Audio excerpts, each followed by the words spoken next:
Em seu discurso de aproximadamente 6 minutos na abertura do Fórum Econômico Mundial, o presidente Jair Bolsonaro destacou a disposição do Brasil na abertura econômica, no combate à corrupção e no compromisso com a democracia. Temos um trecho aí para quem nos assiste em imagens? Solta lá, vamos lá. Vamos diminuir a carga tributária, simplificar as normas, facilitando a vida de quem deseja produzir e empreender, investir e gerar empregos. Trabalharemos pela estabilidade macroeconômica, respeitando os contratos, privatizando e equilibrando as contas públicas. Sobre a tão esperada reforma da Previdência, o assunto só foi abordado em resposta às perguntas formuladas por Klaus Schwab, o curador do fórum. Durante o discurso, Bolsonaro citou nominalmente os ministros Paulo Guedes da Economia, Sérgio Moro da Justiça e Ernesto Araújo das Relações Exteriores, que o acompanham na viagem. Bolsonaro também defendeu a integração entre o desenvolvimento econômico e a preservação ambiental. Roda aí mais um trechinho do vídeo, vamos lá. Nossa missão agora é avançar na compatibilização entre preservação do meio ambiente e da biodiversidade, com o necessário desenvolvimento econômico, lembrando que são interdependentes e indissociáveis. Vera Magalhães, começa com você. O que você achou, então, da breve fala do presidente? Praticamente 6 minutos. Tweetica, né, Silvio Navarro? Foi quase uma compilação, quase uma thread do Twitter. Eu achei que as linhas gerais do que ele disse lá são as corretas. São aquelas que se espera de uma economia de um país liberal. Aquelas que se espera das diretrizes de um país que vai ter um governo, portanto, liberal, liberalizante, etc. Mas achei bastante insuficiente, Silvio. Muito aquém da expectativa que havia para essa fala. É a primeira vez na história desse evento que um presidente latino-americano é convidado a fazer a abertura. Isso já denotava uma grande expectativa, um interesse quanto a esse novo caminho do Brasil, porque houve, de fato, uma guinada histórica no Brasil, de um governo que vinha sendo de centro-esquerda, desde pelo menos o Fernando Henrique Cardoso, e que agora na eleição o eleitorado decidiu por um governo de centro-direita, um governo que se propõe a fazer reformas na economia e que quer mudar uma série de marcos aí para negócios no Brasil. Então eu acho que no mínimo o Bolsonaro tinha que ter se comprometido mais firmemente, com mais propósito em relação a essas reformas. Ele não citou a reforma da Previdência no seu discurso, só foi citá-la quando, num sinal de que as palavras tinham sido insuficientes, o curador do Fórum Econômico Mundial começou lhe perguntando na bucha: e aí, qual é o tempo para que o senhor envie ao Congresso estas medidas que são aquelas que vão fazer reerguer a economia?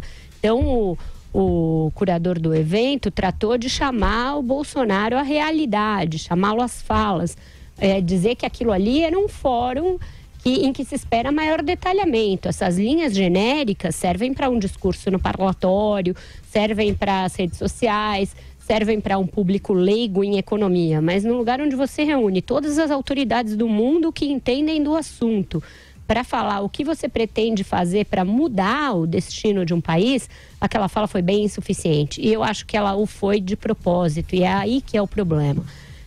A coisa já começava a ganhar esse contorno quando o filho, sempre ele, do Jair Bolsonaro, Eduardo Bolsonaro, disse que, veja só, reforma da Previdência não é algo que interesse ao Fórum Econômico Mundial, é um assunto para o público doméstico, disse o nosso expert em política externa. E assim foi. Tiraram a reforma da Previdência do discurso, claramente. E por que o fizeram? Porque certamente ainda não há um consenso em relação à reforma. E o mercado lê as entrelinhas. O mercado financeiro, as empresas, os políticos, eles sabem ler entrelinhas, mesmo de discursos curtos, de 6 minutos. Ao você sacar o assunto mais importante do seu governo, do seu discurso no fórum mais importante internacional em que você vai falar, você está dizendo: eu não tenho ainda compromisso selado com isso daqui. E aí o resultado é decepção, é aquela acolhida muito tímida que houve ao discurso dele, aquelas perguntas em tom desconfiado que ele recebeu logo em seguida. Então eu acho que a montanha de Davos pariu um rato.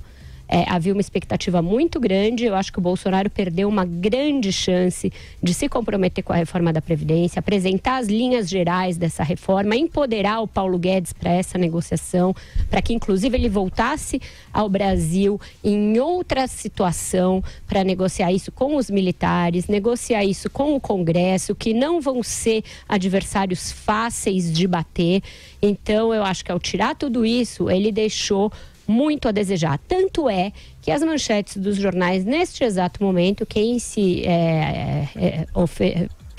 pretende pesquisar, são para o encontro posterior dele, Paulo Guedes, com investidores, em que ele aí sim foi firme na defesa da reforma da Previdência. Você acaba criando uma situação em que as pessoas, não ouvindo do presidente aquilo que elas foram lá para ouvir, se socorrem do seu ministro, do seu posto Ipiranga, para que seja aquele lastro que ainda precisa para a questão mais crucial do seu governo. Eu vou falar dos outros temas depois, mas o tema que eu queria ouvir no discurso era a reforma da Previdência. Eu fiquei 6 minutos lá, essa palavra não veio. Veio reformas genérico, veio a reforma tributária específica, mas a reforma da Previdência só quando o Bolsonaro foi questionado a respeito. Carlos Andreasa, você escreveu agora há pouco no seu blog na Jovem Pan e o post intitulado "Bolsonaro não deu bom dia a cavalo". Conta pra gente então. Silvio, o Bolsonaro é isso aí. Tem um lado ruim, porque ele é um péssimo orador e um mau leitor de teleprompter. E tem um lado bom. O sujeito se expõe coerentemente e não fez um discurso de Ernesto Araújo. Deixa o pessimista aqui ser um pouco otimista. A grande expectativa relativa a Davos é a participação brasileira. Muito mais a do Paulo Guedes. Se o Bolsonaro não atrapalhar, já estará bom. E assim foi. Como ter grandes expectativas relativamente a um discurso de Jair Bolsonaro sobre matéria econômica, ainda que lido? Não é possível. De modo que não se deveria criar essa expectativa. A expectativa era pela consistência da mensagem da delegação brasileira, fundamentalmente do Paulo Guedes. Segundo as informações que a gente tem e estão disponíveis aí, é muito boa. Paulo Guedes, e eu brinquei hoje também no meu artigo no Globo, é uma espécie de governo paralelo, é o governo Guedes que interessa ao investidor internacional. Para ser justo, em relação ao discurso do presidente, muito pequeno, muito curto, muito genérico e sem graça. Eu acho isso muito bom, acho ótimo. Para ser justo em relação a esse discurso, convém dizer que eles sempre deixaram claro que nesta viagem a Davos, inclusive o Paulo Guedes, não detalhariam a reforma da Previdência. Porque tem uma estratégia traçada de não expor a chuva a intempéries desde lá de fora, então, o projeto de reforma. Só torná-lo público uma vez que apresentado ao Congresso. Essa é a estratégia da equipe econômica. Não faz sentido ir a Davos, então, e falar, ainda que em pequenas reuniões, sobre as linhas da reforma da Previdência. Que, a bem da verdade, a Vera tem razão, ainda não está definida, ainda não se bateu um martelo para o caminho a seguir, mas a coisa já afunilou. Então, é importante ter clareza sobre o que é o Jair Bolsonaro, até onde ele pode ir e, de fato, em matéria econômica, se não seria melhor, uma vez falando, falar pouco e não atrapalhar. E foi disso que se tratou. Deixar a bola econômica e a apresentação da política liberal de reformas do Brasil para o Paulo Guedes. Em termos de linhas gerais, minha gente, o discurso do Bolsonaro apresentou pontos importantes. Vejam, sendo otimista aqui, ele surpreendeu começando o seu discurso praticamente falando sobre meio ambiente. Não é uma surpresa? Assumindo compromissos em relação ao meio ambiente, falando do Brasil, até de turismo falou, não é de todo ruim, convidando as pessoas com base na retomada de uma política de segurança pública no Brasil. Depois falou sobre reformas estruturais vagamente e depois, na entrevista a que se seguiu, falou da reforma da Previdência, falou sobre redução da carga tributária, falou sobre respeitar contratos firmados pelo país, o que parece uma banalidade, mas não é. O Brasil há pouco tempo, não faz muito, desrespeitava contratos. Falou em o Brasil entrar na lista dos 50 melhores mercados nos quais investir até o fim do seu mandato. São compromissos importantes. Então, Foi brilhante o Jair Bolsonaro? Não foi. Poderia ser? Não poderia.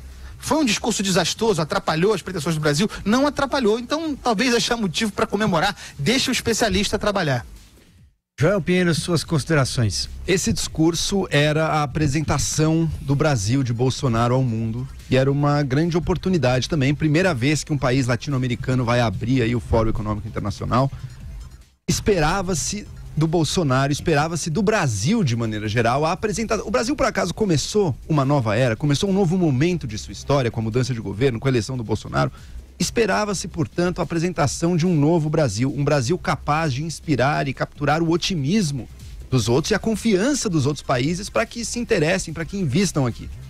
O resultado, longe de inspirar qualquer um, foi um discurso absolutamente pífio e genérico, curtíssimo, no qual o Bolsonaro repetiu algumas banalidades e generalidades, a maioria delas na direção certa, devo dizer isso. Então falou, de fato, precisamos de um país melhor para o empreendedorismo, por exemplo. Mas não falou no principal e grande desafio econômico do Brasil. Quem está lá em Davos não é um público totalmente tolo e que não sabe de nada a respeito do Brasil. Sabem muito bem, sabem como a situação fiscal do Brasil é grave e é o grande entrave para os investimentos do resto do mundo agora. E o Bolsonaro, ao não tocar na reforma da Previdência, deixou claro também que, bom, uma coisa a gente já tínhamos até discutido antes. Não era o momento de dar detalhes sobre a reforma da Previdência, detalhes técnicos. Afinal de contas, ela não está determinada ainda. Mas era o momento, sim, de mostrar que o governo tem o interesse, o desejo e a capacidade de fazê-la. E coloca como uma de suas prioridades, coisa que ele não fez. Qual foi a grande imagem? Como é que o Bolsonaro tentou, de alguma maneira, inspirar ou mostrar ao Brasil? Tragam suas famílias para conhecer nossas lindas praias, o Pantanal é lindo.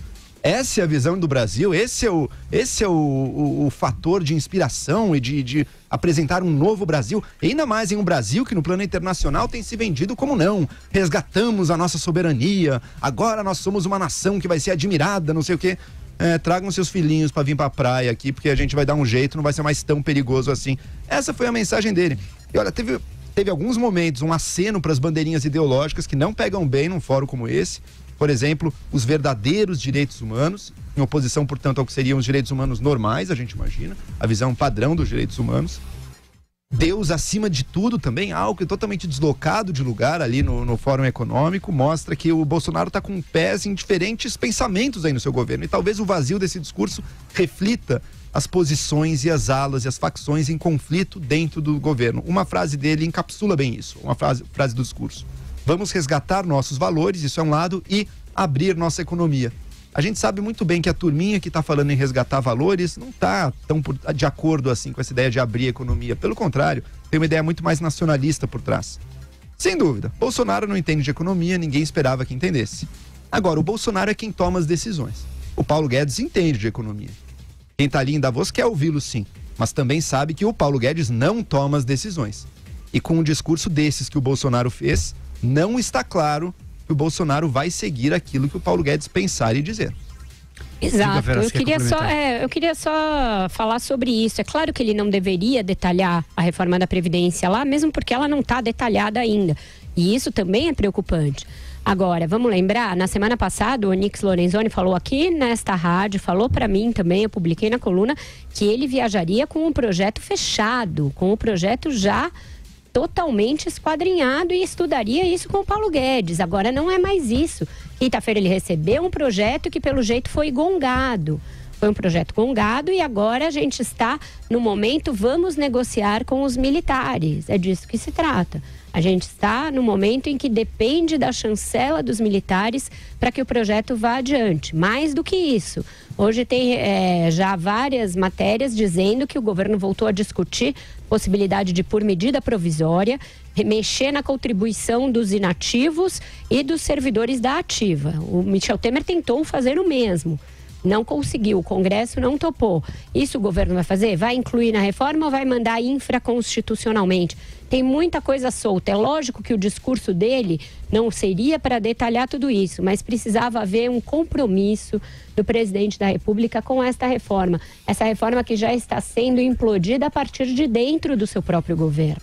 Se não houvesse forças tão poderosas do próprio governo, a saber, os militares, e colocando contra um dos pilares da reforma, que é a igualdade de sistemas para civis, militares, servidores e iniciativa privada, para todos, portanto, talvez ele não precisasse detalhar esse assunto, mas havendo as controvérsias que há, ter deixado de fora passa o sinal contrário do que você pretendia passar, que é esse de que o Brasil está pronto para um novo momento de segurança jurídica, de compromisso macroeconômico, porque vejam bem, não existe compromisso macroeconômico sem reforma da Previdência. Uma coisa sem a outra simplesmente é falácia.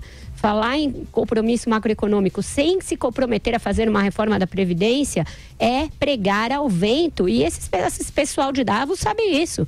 Não é gente que está no Twitter batendo palma para o presidente para qualquer coisa que ele fala, para qualquer palavra de ordem. São pessoas que querem compromissos. Todas as perguntas que foram feitas a ele depois pediam compromisso. Em relação ao meio ambiente, só para eu encerrar aqui a minha fala, eu acho que ele levou como uma espécie de vacina. Sabia que seria cobrado quanto a isso e aí usou aquele clássico não pode ser em contraposição ao desenvolvimento econômico e tentou fazer um head, nós somos o país que mais preserva o meio ambiente, sem mostrar exatamente que dado era esse. Um dado que ficou meio solto ali, mas como se fosse assim, não nos cobrem quanto a esse assunto que isso está resolvido, só que o ministro do Meio Ambiente não integrou nem o rol dos que ele chamou no discurso como os mais importantes e nem a comitiva, num sinal de que não está no mesmo patamar de preocupações, por mais que ele tente dizer que sim. Passa a bola para o Andreasa, só os portais de notícia registram que num evento paralelo o Paulo Guedes falou para uma plateia de cerca de 100 banqueiros e investidores e tem até declarações de CEO de banco dizendo que a plateia ficou muito entusiasmada, inclusive com a reforma da possibilidade de reforma da Previdência. Vai lá, Andreasa. Pois é, esse é o ponto que me parece fundamental. O Paulo Guedes está lá em reuniões sucessivas e falando ao mercado internacional sobre o compromisso do governo em nome do presidente em relação à reforma da Previdência. É claro que há muitos problemas, 2 deles estão contratados, são incontornáveis para a reforma da Previdência. O início do ano legislativo, em que a estratégia do governo para a apresentação da reforma será testada, e o início do ano do judiciário. Porque nós sabemos, não nos esqueçamos disso, nós sabemos da capacidade de interferência do sistema judicial na atividade pública brasileira. O governo vai ter esse adversário pelo caminho em relação à reforma da Previdência. A Vera, falando concretamente, objetivamente, tocou num ponto muito importante. Havia sim, isso não tem nada a ver com Davos, porque o projeto de reforma da Previdência, se houvesse, jamais seria apresentado e detalhado em Davos. Mas havia um compromisso do governo, da equipe econômica, de subsidiar o presidente com algumas linhas de reforma para que ele viajasse e maturasse as opções para, desde Davos, na volta, escolher o caminho a ser seguido. Isso não aconteceu. Na quinta-feira passada, houve um encontro da equipe econômica, mas não se discutiu o projeto, não se apresentou o projeto, nem essas possibilidades. Apenas algumas ideias. O calendário está atrasado, o calendário que o próprio governo divulgou. Isso não quer dizer que na volta do presidente as coisas não possam se precipitar, porque pessoas da equipe econômica com quem eu tenho falado me dizem que continua valendo o calendário de ter a reforma da Previdência do Jair Bolsonaro até o final do mês, deste mês de janeiro, portanto faltando menos de 10 dias, para que, iniciado o ano legislativo em fevereiro, seja apresentado e aí a toda a sociedade. A ideia da blitz do governo é que a reforma da Previdência esteja avançada para ser votada em abril. Portanto, nós estamos falando de primeiro semestre de 2019. Tem muito chão para andar. O ponto que eu defendo é apenas este. Davos tem muito pouco a ver com isso. O importante é apresentar a consistência, a ideia, as linhas a serem seguidas. Nenhum presidente brasileiro que falou em Davos fez discurso liberal. Podem ter falado por 50 minutos, mas não fizeram discurso liberal. O Jair Bolsonaro, vejam, eu não estou dizendo que o discurso foi bom. Estou dizendo que foi o discurso possível para o Jair Bolsonaro. O discurso dele foi, em linhas gerais, um discurso de um governo liberal. Esse pessoal quer ouvir isso. Aprofundamento é com Paulo Guedes em reunião privada. Davos é isso. O Paulo Guedes tem muito conhecimento e está com muita confiança acerca do projeto dele de reforma da Previdência. O Bolsonaro, que ele não tenha conhecimento sobre o assunto, isso a gente já sabe, ele mesmo era o primeiro a dizer, inclusive vem dizendo isso acho que há mais de ano já, né? Já dava tempo para ele ter algum conhecimento, mas enfim, sabemos que ele não adquiriu um novo conhecimento nesse período. Agora, o que ele mostra também é não a confiança, e sim a total insegurança. Insegurança a tal ponto que ele não é capaz de mencioná-la no seu discurso, e mesmo quando é instado a falar sobre ela, não é capaz de dar informação quase nenhuma. Isso mostra que ele está muito inseguro, e são coisas diferentes. Pega um outro presidente, isso é independente da ideologia, se a gente concorda ou não, se é liberal, conservador ou qualquer coisa. Um presidente como Donald Trump, muitas vezes ele também não tem o conhecimento nenhum sobre um tema, mas ele apresenta com tal confiança uma certa posição de governo e monta uma banca de uma forma tão assertiva e forte que muitas vezes acaba levando apenas na retórica. O Bolsonaro não tem essa força. Ele, do ponto de vista retórico, pelo menos, é muito fraco, muito vacilante, muito inseguro. Então fica nessa generalidade, não foi capaz de transmitir o que seria talvez uma das mensagens principais. Do ponto de vista do que vai ser feito, reforma da Previdência num fórum econômico era a mensagem principal. Do ponto de vista do que o Brasil quer projetar de si para o mundo, da inspiração, das ideias, dos valores que vão reger um novo governo, de capturar a atenção e a esperança e o olhar do mundo, também foi pífio. Não foi capaz de fazer isso. Foi uma listagem de alguns méritos aí do Brasil, algumas coisas na direção correta, mas sem nenhum brilho.